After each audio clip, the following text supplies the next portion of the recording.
সৃষ্টিকর্তা যে আল্লাহ তাআলা, সৃষ্টিকর্তা, রিজিকদাতা, আইনদাতা, বিধানদাতা, বাসস্থানদাতা আল্লাহ তাআলা, এই বিষয়ে কোনো বেধর্মীর কোনো আপত্তি নাই। সৃষ্টিকর্তা আল্লাহ এটা তারাও বিশ্বাস করে, স্বীকার করে। তার প্রমাণটা কি? আল্লাহ তাআলা কোরআন শরীফে বলছেন এইভাবে, আল্লাহ রাব্বুল আলামিন বলছেন, ওয়ালা ইন সাআলতাহুম মান খালাকাস সামাওয়াতি ওয়াল আরদা ওয়া সাখখারাশ শামসা ওয়াল কমারা লা ইয়াকুলুন্নাল্লাহ। আল্লাহ তাআলা বলছেন, হে নবী, যদি আপনি তাদেরকে জিজ্ঞেস করেন, কাফের বেঈমানদেরকে যদি আপনি জিজ্ঞেস করেন, পৃথিবী ও আকাশ সমূহ কে সৃষ্টি করেছে, এই আকাশটা কে সৃষ্টি করেছে, এই জমিনটা কে সৃষ্টি করেছে, এই চন্দ্র ও সূর্যকে কে নিয়ন্ত্রণ করে রেখেছেন, তাহলে কাফেররা অবশ্যই এই কথাই বলবে, আল্লাহ। তাদের কোনো দ্বিমত নাই। কাফেররা অকপটে স্বীকার করে যে সৃষ্টিকর্তা একমাত্র আল্লাহ তাআলা। আসমান আল্লাহ সৃষ্টি করেছেন, জমিন আল্লাহ তাআলা সৃষ্টি করেছেন, চন্দ্র সূর্য আল্লাহ তাআলা স্থাপন করেছেন, সব কিছু নিয়ন্ত্রণ করেছেন, পৃথিবীতে যা কিছু আছে আল্লাহ তাআলা নিয়ন্ত্রণ করেছেন। এটা বেধর্মীরাও বিশ্বাস করে, তাদের কোনো দ্বিমত নাই এখানে। আল্লাহ রাব্বুল আলামিন এরপর বলছেন, নবী, যদি আপনি জিজ্ঞেস করেন লোকদের জমিন ও আসমান কে সৃষ্টি করেছে, আল্লাহ তাআলা এই কথার পুনরাবৃত্তি এইভাবে করছেন, ওয়ালা ইন সাআলতাহুম মান খালাকাস সামাওয়াতি ওয়াল আরদা লা ইয়াকুলুন্না খালাকাহুন্নাল আজিজুল আলীম। তোমরা যদি এইসব লোকদেরকে, কাফেরদেরকে যদি জিজ্ঞেস করো জমিন ও আসমান কে সৃষ্টি করেছে, তাহলে এরা, অর্থাৎ কাফেররা এই কথাই বলবে, সেই মহাপরাক্রমশালী ও মহাজ্ঞানী সত্তা এই জমিন সৃষ্টি করেছেন। আকাশ জমিনের মধ্যে যা কিছু আছে সব কিছুই কার সৃষ্টি? আল্লাহ তাআলা। এটা কাফেররাও স্বীকার করে, বেধর্মীরাও স্বীকার করে, সৃষ্টিকর্তা আল্লাহ তাআলা। আল্লাহ তাআলা ছাড়া সৃষ্টি করার ক্ষমতা পৃথিবীর কারোর নাই, রিজিক দেওয়ার ক্ষমতা কারো নাই, বিধান দেওয়ার ক্ষমতা কারো নাই, কোনো কিছুই মানে আল্লাহ ছাড়া অন্য কেউ দিতে পারবে না। লা ইয়াস্তাতিউনা লাহুম নাসরুন, কোনো সাহায্যই কেউ করতে পারবে না যদি আল্লাহ না চান। এজন্য বিশ্বাস করতে হবে যে সৃষ্টিকর্তা, রিজিকদাতা, আইনদাতা, বিধানদাতা আল্লাহ। আল্লাহ ছাড়া কোনো উপাস্য নাই, ইলাহ নাই। যেসব মানুষ পূজা করতেছে, অর্চনা করতেছে, কেউ বা ভুলবশত অথবা কেউ বা না বুঝে, আবার কেউ স্বার্থের কারণেই ওই কাজগুলা করে। ওই যারা পূজা করতেছে, অর্চনা করতেছে, ওরা খুব ভালো করেই জানে এই মাটির মূর্তি আমাদের কোনো উপকারে আসবে না, আমাদের উপকারে আসবে না, কোনো মানুষেরও কল্যাণ করতে পারবে না। বরং ওই মূর্তি দিয়ে ওইসব মূর্তি পূজকরা, ওর ধর্মযাজকরা একটা ব্যবসা করে, কোনো লাভ নাই। মূর্তি পূজা করে ওর কোনো ভালো মন্দ কিছুই করতে পারবে না। আল্লাহ রাব্বুল আলামিন বলছেন, এরপর নবী, আপনি যদি কাফেরদেরকে জিজ্ঞেস করেন আকাশ থেকে কে পানি বর্ষণ করেন, কে বৃষ্টি দেয়, দেখবেন কাফেররা এই কথাই বলবে, আল্লাহ। আল্লাহ রাব্বুল আলামিন বলছেন, ওয়ালা ইন সাআলতাহুম মান নাযালা মিনাস সামাই মাআন ফাআহইয়া বিহিল আরদা মিন বাদি মাউতিহা লা ইয়াকুলুন্নাল্লাহ। আল্লাহ তাআলা বলছেন, হে নবী, যদি আপনি কাফেরদেরকে জিজ্ঞেস করেন আকাশ থেকে কে পানি বর্ষণ করে, কে বৃষ্টি দেয়, এবং এই পানির সাহায্যে, বৃষ্টির সাহায্যে মৃত পতিত জমিনকে, ভূমিকে কে সঞ্জীবিত করে, সঞ্চার করে, জীবন দান করে, এই মৃত মাটিকে আবার পুনরায় জীবন দান করে কে, কাফেররা অবশ্যই এই কথাই বলবে, আল্লাহ। তাদের কোনো দ্বিমত নাই। ওরা জানে বৃষ্টি আল্লাহ ছাড়া কেউ দিতে পারবে না। মাটি যখন শুকায় যায়, একে পুনরায় আবার জীবন দান করতে, সজীবতা দান করতে আল্লাহ ছাড়া কেউ পারবে না। কাফেররা জানে, হিন্দু জানে, বৌদ্ধ জানে, খ্রিস্টান জানে, সবাই জানে। আল্লাহ রাব্বুল আলামিন এরপর বলছেন, নবী, আপনি যদি কাফেরদেরকে জিজ্ঞেস করেন তোমাদেরকে কে সৃষ্টি করেছেন? আকাশ আল্লাহ সৃষ্টি করেছেন, জমিন আল্লাহ সৃষ্টি করেছেন। এইবার যদি আপনি কাফেরদেরকে প্রশ্ন করেন, জিজ্ঞেস করেন যে তোমাদেরকে কে সৃষ্টি করেছে, কাফেররা এই কথাই বলবে আল্লাহ। আল্লাহ রাব্বুল আলামিন বলছেন ওয়ালা ইন সাআলতাহুম মান খলাকাহুম লা ইয়াকুলুন্না আল্লাহ। হে নবী, আপনি যদি কাফেরদেরকে জিজ্ঞেস করেন কে তাদেরকে সৃষ্টি করেছে, তারা এই কথাই বলবে, কাফেররা এই কথাই বলবে আল্লাহ। সৃষ্টিকর্তা কে? আল্লাহ তাআলা। আল্লাহ ছাড়া সৃষ্টিকর্তা, রিজিকদাতা, আইনদাতা, বিধানদাতা আর কেউ নাই। আপনি যে কোনো বিষয়ের কথাই বলেন না কেন, আল্লাহ ছাড়া কোনো গতি নাই। এই যে আমরা চোখ দিয়ে দেখি, কান দিয়ে শুনি, সব কার দান? আল্লাহ তাআলা। নিয়ন্ত্রণ করে কে? আল্লাহ তাআলা। আমি এর আগেও বলছি, যদিও আমরা চলাফেরা করতেছি, আল্লাহ তাআলা আমাদেরকে চলাফেরা করাচ্ছেন, কিন্তু আমাদের নিজেদের শরীরও নিয়ন্ত্রণ কে করে? আল্লাহ তাআলা। আমাদের শরীরের অঙ্গ প্রত্যঙ্গ কার হুকুম মানতেছে? আল্লাহ তাআলা। এর আগে উদাহরণ দিয়েছিলাম, কোন মানুষের যদি প্যারালাইজড হয়, কারো দেখবেন হাত পড়ে যায়, পা পড়ে যায়, অনেকের এরকম হয় না? হাত পড়ে যায়, পা পড়ে যায়, অথচ ওর অঙ্গ প্রত্যঙ্গ ওরই কথা শোনে না। শোনে? যদি ওর কথাই শুনতো তাহলে তো বলতো এই হাত এই পা এভাবে পড়ে থাকা যাবে না, সচল হইতে হবে। ওই কথা শোনে না। আল্লাহ তাআলার হুকুম মতোই আমাদের অঙ্গ প্রত্যঙ্গ চলাফেরা করে, নড়াচড়া করে, সচল থাকে। মানুষের হুকুম মতো চলে না। তবে মানুষকে আল্লাহ তাআলা একটা স্বাধীনতা দিয়েছেন, বিবেক, ভালো মন্দ বোঝার মতো জ্ঞান দিয়েছেন, তাকে বিবেক দিয়েছেন। এখন এই বুঝ দিয়ে সে ভালোর দিকে যাবে না খারাপের দিকে যাবে, তাকে এই স্বাধীনতা দেয়া হয়েছে। ইচ্ছে হলে আল্লাহ ইবাদত করো, বন্দী করো, গোলামি করো, দাসত্ব করো, আর ইচ্ছে যদি না হয় আল্লাহর অবাধ্য হইতে পারো। স্বাধীনতা দিয়েছেন।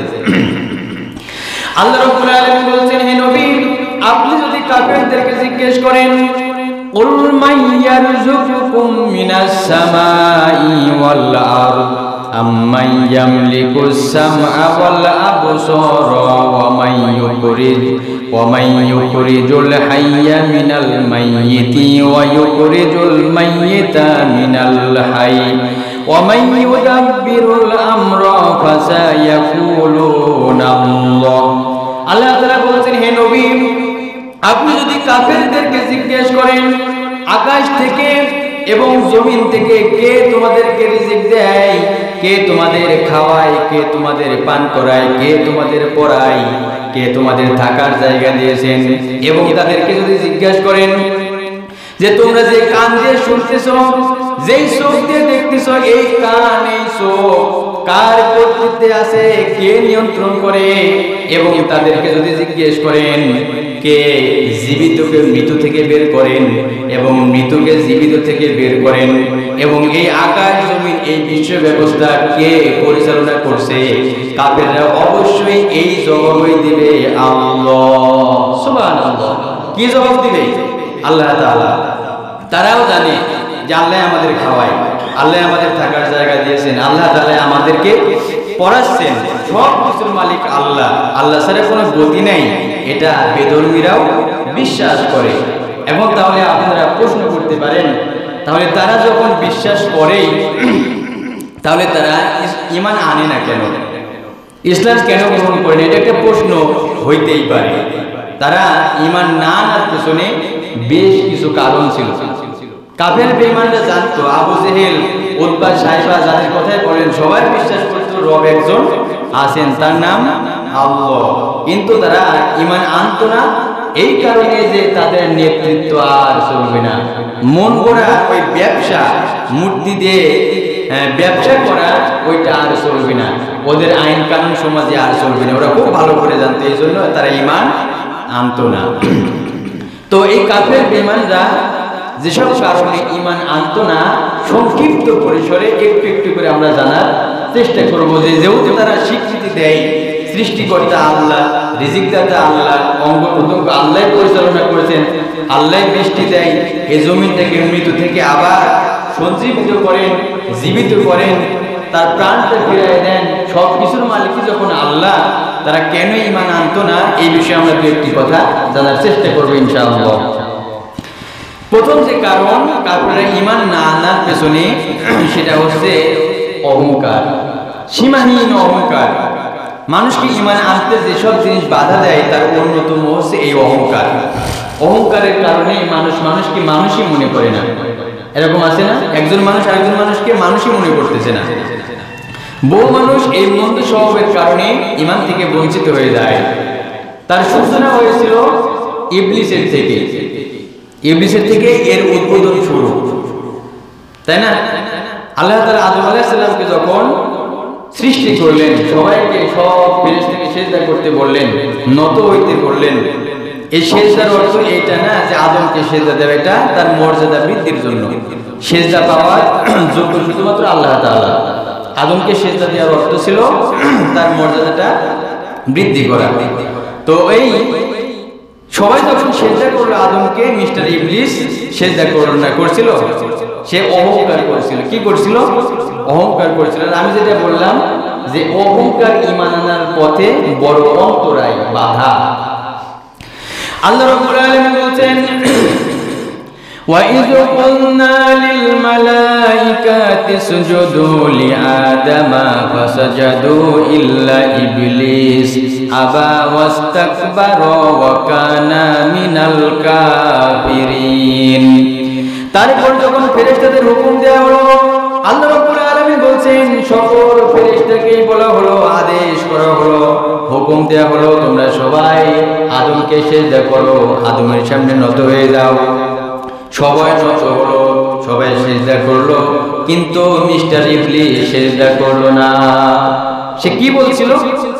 যে সে নিজের শ্রেষ্ঠত্বের অহংকারে সে মেতে উঠলো ও নাফরমানদের অন্তর্ভুক্ত হয়ে গেল। আল্লাহ তাআলা বললেন, ইবলিস রে, সবাই সিজদা করলো, কেন তুই সিজদা করলি না? কিসে তোকে বাধা দিল আদমকে সিজদা করতে? তখন সে অহংকারের প্রকাশ ঘটাইলো। খলাকতানি মিন নার ওয়া খলাকতাহু মিন তিন। আল্লাহ, তুমি আমারে বানাইছো আগুন দিয়ে, আর আদমরে বানাইছো মাটি দিয়ে। আনা খায়রুম মিনহু, আমি তো তার থেকে উত্তম। আগুনের গতি ঊর্ধ্বমুখী। আগুন যদি প্রজ্বলিত করা যায় কোন দিকে উঠবে? উপরের দিকে। আর মাটি যত উপর দিকে সরে যান না কেন, কোথায় যাবে? নিচের দিকে। শয়তান আল্লাহ তাআলাকে যুক্তি দিচ্ছে ঊর্ধ্বমুখী জিনিসকে নিম্নমুখী জিনিসের সামনে মাথা নত করতে বলা, এটা সম্পূর্ণ আনসাইন্টিফিক। এই জন্য আমি মানতে পারিনি। আল্লাহ, তোমার এই হুকুমটা বিজ্ঞান বহির্ভূত হয়ে গেছে। কত বড় শয়তান! আল্লাহ তাআলা বললেন, ফাকবিত মিনহা, তো এখান থেকে বেরিয়ে যা। এইখানে অহংকার করা তোর কোনো এখতিয়ার নেই, তুই চলে যা, দূরীভূত হয়ে যায়। তো সে কেন আদমকে সিজদা করেছিল না? মূল কারণটা কি? এর কারণটা হলো যে তার মধ্যে অহংকার ছিল।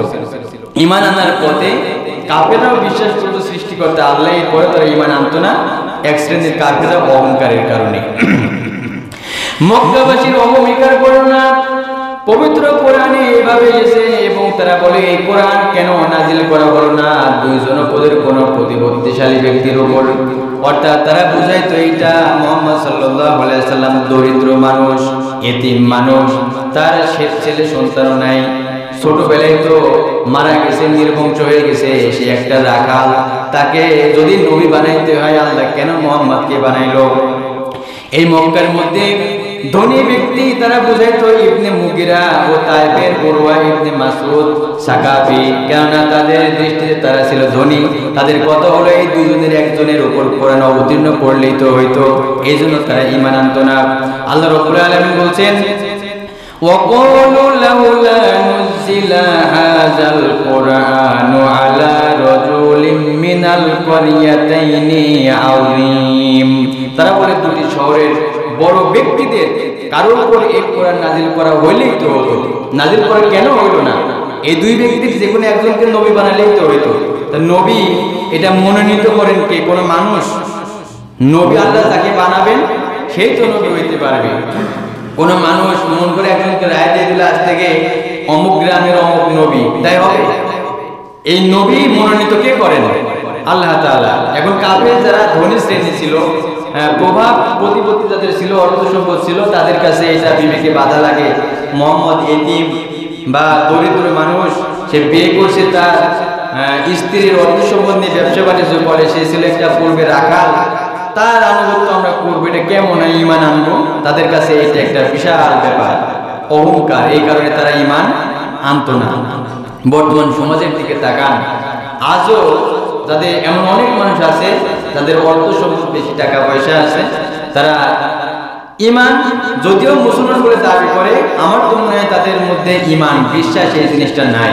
যদি থাকতো তারা ইসলাম, তাহলে তারা ইসলামের বিধিবিধান মেনে চলার চেষ্টা করতো, নামাজে আসতো, আল্লাহ তাআলা যা হারাম করেছেন তা হারাম হিসাবেই জানতো, যা হালাল করেছেন মেনে চলার চেষ্টা করতো। অনেক ধনী মানুষ দেখবেন ইসলাম থেকে মুখ ফিরিয়ে থাকে, এমন নেই। কিন্তু অর্থ সম্পদ বলেন আর দরিদ্রতা বলেন, আল্লাহর কাছে সবই সমান। এই যে আমরা মসজিদে আসছি, হয়তো এখানে অনেক ধনী মানুষ আছে, অনেকে আবার দরিদ্র মানুষ আসবে, এরকম হইতে পারে। কিন্তু আল্লাহর কাছে কি এমন কোন বিধান দিয়েছেন আল্লাহ তাআলা যে যারা দরিদ্র মানুষ ওরা পিছের কাতারে, যারা বড় লোক বা ধনী ওরা আগের কাতারে, এরকম কোন বিধান দিয়েছেন?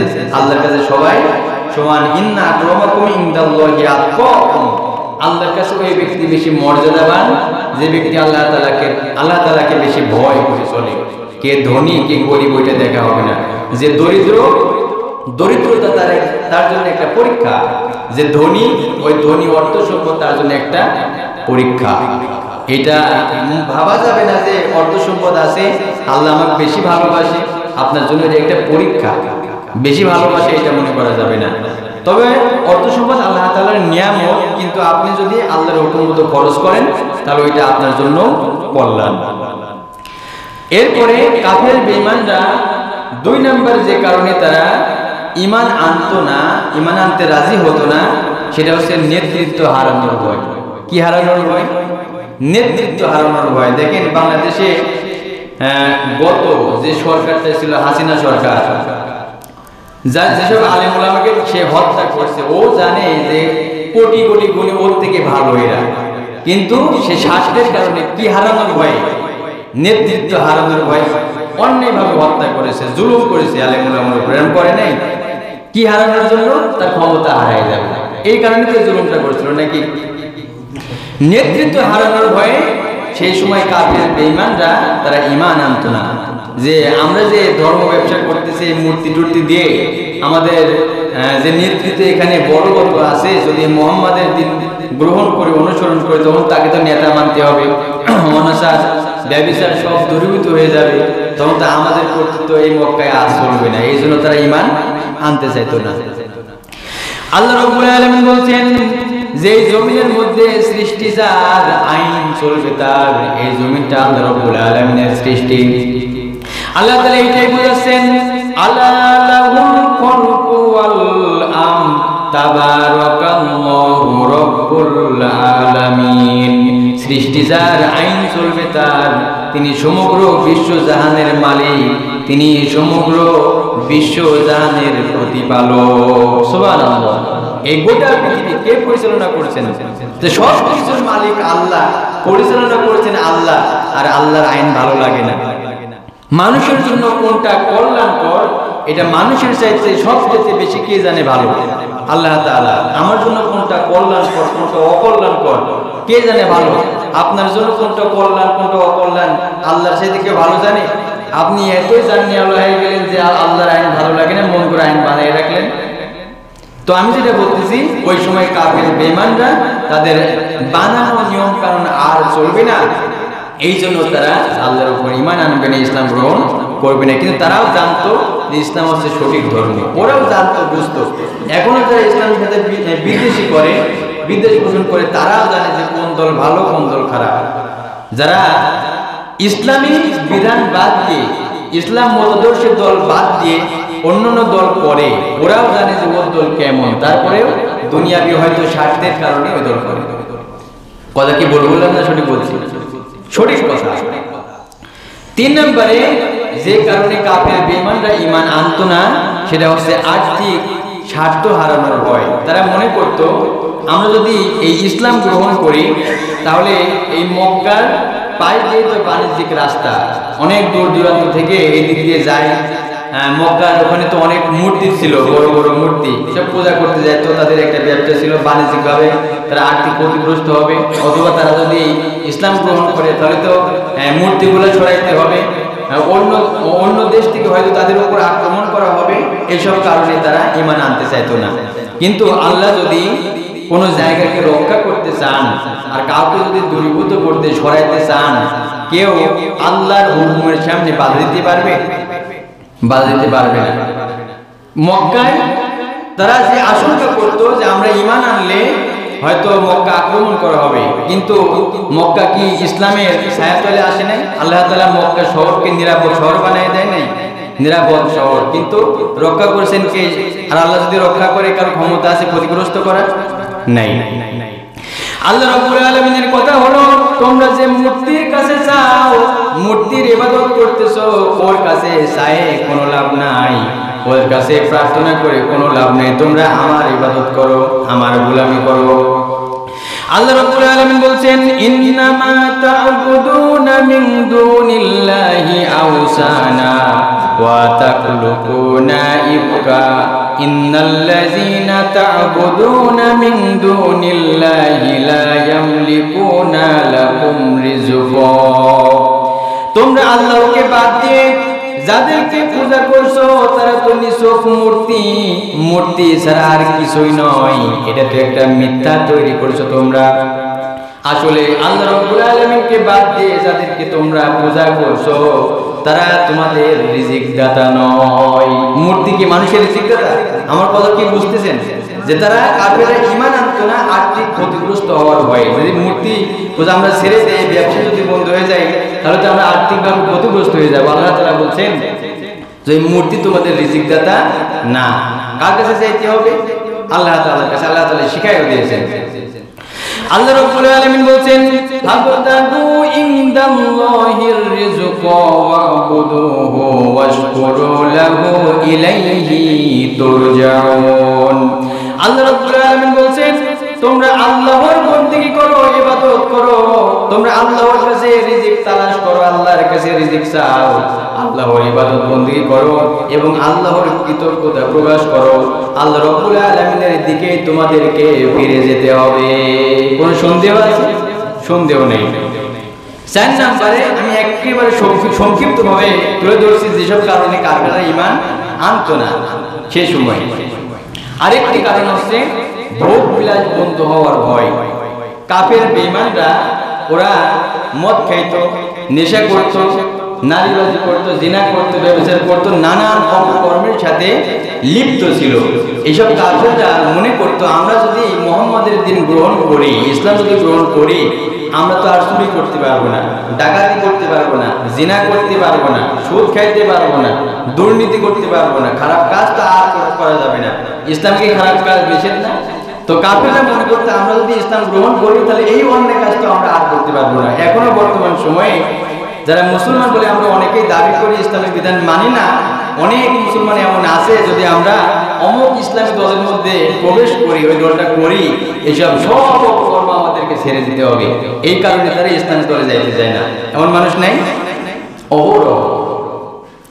আল্লাহ রাব্বুল আলামিন বলছেন, ইয়া আইয়ুহাল্লাযীনা আমানু ইন্নামাল খামরু ওয়াল মাইসিরু ওয়াল আনসাবু ওয়াল আজলামু রিজসুম মিন আমালিশ শাইতান ফাজতানিবুহু লাআল্লাকুম তুফলিহুন।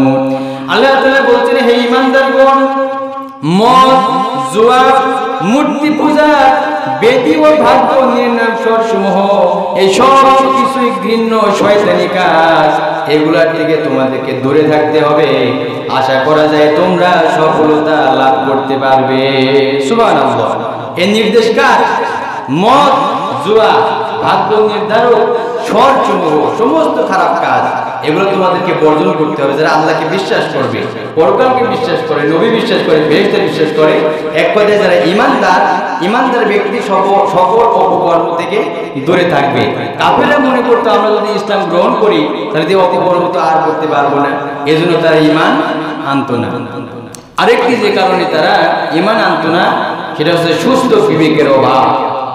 বিবেক প্রত্যেকটা মানুষের মধ্যে আছে, কেউ সঠিকভাবে কাজে লাগায়, কেউ ভুলভাবে কাজে লাগায়। মক্কাবাসী বিবেক বুদ্ধিও মুক্তির পথ পরিহার করে অন্ধত্বের পথ গ্রহণ করেছিল। মক্কাবাসী ছিল বহু প্রতিমা ও উপাস্যের পূজারী, যা যে কোনো সুস্থ বিবেকের অধিকারের কাছে অযৌক্তিক মনে হয়ে যাবে। যেই মূর্তি মানুষের কল্যাণ করতে পারে না, অকল্যাণ করতে পারে না, নিজেরাই বানাচ্ছে, আবার ওই মাটি দ্বারা তৈরিকৃত মূর্তির কাছে আবার চাই আমার রোগ মুক্তি করো, আমার রিজিকের ব্যবস্থা করো, চাকরির উন্নতি দাও। সম্ভব মাটি কিছু দিতে পারবে? লা ইয়াস্তাতিউনা লাহু নাসরুন, কোনো সাহায্যই করতে পারবে না। খৈরিহি ওয়া শাররিহি মিনাল্লাহি তাআলা, ভালো মন্দের মালিক কে? আল্লাহ তাআলা। আল্লাহ রাব্বুল আলামিন বলেন আজআলাল আলিহাতা ইলাহা ওয়াহিদান ইন্না হাযা লা শাইউন উজাব। সকল খোদার বদলে কাফেররা বলতো, সকল খোদার বদলে সে কি মাত্র একজনকে খোদা বানিয়ে নিয়েছে? এ তো বড় বিস্ময়কর আশ্চর্যের কথা। মুহাম্মদ সাল্লাল্লাহু আলাইহি ওয়াসাল্লাম যখন দাওয়াত দিত, কাফেররা বলতো আমরা এতগুলো মূর্তির পূজা করি, আর মুহাম্মদ সাল্লাল্লাহু আলাইহি ওয়াসাল্লাম কোন ধর্ম নিয়ে আসছে যে একজনের ইবাদত করতে হবে? তাহলে এতগুলা উপাসনা সব কি বাদ? এগুলো কি ভুল? তো ভুলই তো। তারাও কিন্তু জানতো, আমি যেটা বললাম যে তাদের নেতৃত্ব ক্ষমতা এইসব চলবে না, এই কারণে তারা একঘেয়েমি করে এইসব কথাবার্তা বলা বলে করতো। আরেকটি যে কারণে তারা ঈমান আনতো না, সেটা হচ্ছে সামাজিক কুসংস্কার।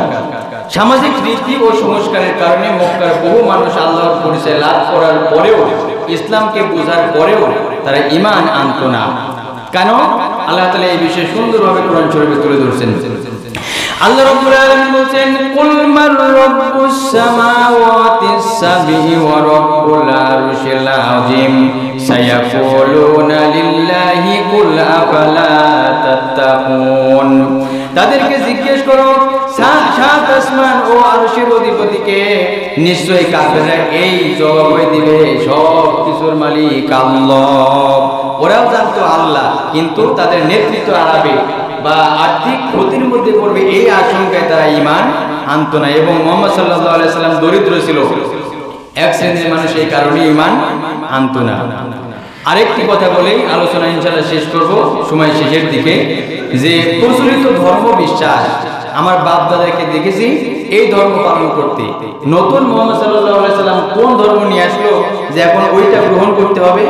এই গতানুগতিক এই ধর্মের কারণে অনেক মানুষ ঈমান আনতো না। আমার বাবাকে দেখেছি, আমার দাদাকে দেখেছি, তারা এই ধর্ম পালন করছে, এই মূর্তির পূজা করছে, তার কাছে কাকুতি মিনতি করছে, এই কারণে অনেক মানুষ ঈমান আনতো না। এখন বাপ দাদা 14 গোষ্ঠী যদি ভুলের মধ্যেও থাকে, আমাকে ওই রকম মূর্তি পূজা করতে হবে, এর কোনো মানে আছে?